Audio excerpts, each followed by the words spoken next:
Topical anaesthesia తర్వాత process అండి ఇది? ఎస్, మనం ఎక్కడైతే ట్రీట్ చేస్తున్నామో ఆ ఏరియాని అంతా స్టెరిలైజ్ చేసుకుంటున్నాము. ఓకే. స్టెరిలైజేషన్ తర్వాత మనం ఇంజెక్టబుల్తో ఇంజెక్ట్ చేసుకుంటాం. ఓకే. బ్లడ్ నుంచి జిఎఫ్సి అంటే ప్లాస్మాని ఇలా సపరేట్ చేసుకున్నాము. హ్మ్. సో సపరేట్ చేసుకున్న దాన్ని ఇలా నీడిల్స్లోకి సపరేట్గా తీసుకుని దాన్ని ఇంజెక్ట్ చేస్తాం అనమాట. Okay. It just nothing insulin injections. అంటే మన ఫాలికల్స్ అంటే మన పోర్స్ ఎంత వరకు ఉంటుందో అంత చిన్న దాంతో చేస్తాము. ఓకే. సో అందుకని దాని ద్వారా అంత పెయిన్ ఎక్కువ రాదు. ఆ ఫోర్స్ లో ఇంజెక్ట్ చేసుకుంటూ వెళ్ళిపోవడం అంతే, లైన్ బై లైన్. ఓకే.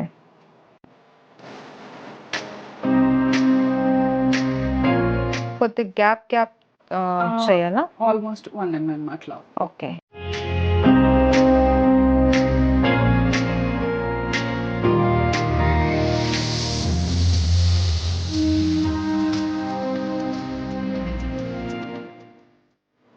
ఇలా పేషెంట్కి ఎక్కడైతే హెయిర్ లాస్ చాలా ఎక్కువగా ఉందో ఆ ఏరియాలో ఎక్కువ వెళ్తుంది.